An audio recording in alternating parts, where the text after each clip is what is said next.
hello friends नमस्कार जय जगन्नाथ ओ triple S को लेकिन आसला बहुत बड़ अपडेट देखु किसी दिन पूर्व आप जानते ओ ट्रिपल एस आरआईएम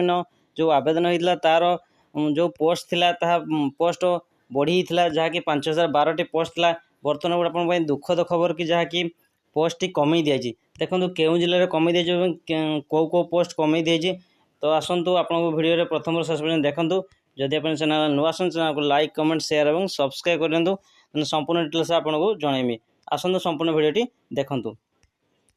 ओ ट्रिपल सी तरफ आसला गोटे नोटिफिकेशन मार्च 7 देखो गोटे नोटिफिकेशन आसा ऑफिशियल वेबसाइट रे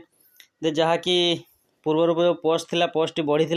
बर्तमान आप दुख विषय कि पोस्ट कमी दी देखो जो कौ जिले कमी दी केवल आम बालेश्वर जिला केवल बालेश्वर जिले में पोस्ट कमी दी कौ पोस्ट आरआई एआरआई अमीन ए तीनोटी पोस्ट केवल बालेश्वर डिस्ट्रिक्ट लिखिदी देखो Baleswar district only RI ARI अमीन पोस्ट कमी दी देखो केते कमी दी पूर्व थिला बालेश्वर 51 आरआई पोस्ट एवं रिविजन हो 16 पोस्ट होती असिस्टेंट रेवेन्यू इन्स्पेक्टर एआरआई थिला 82 एवं 20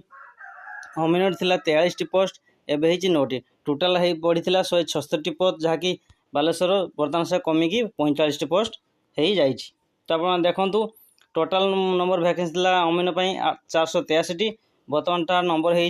VAW जूनियर असिस्टेंट 266 1856 1239 और 242 टोटाल 4821 जहाँकि 5012 था बढ़ी बर्तमान कमी दी तो आप बहुत दुखद समय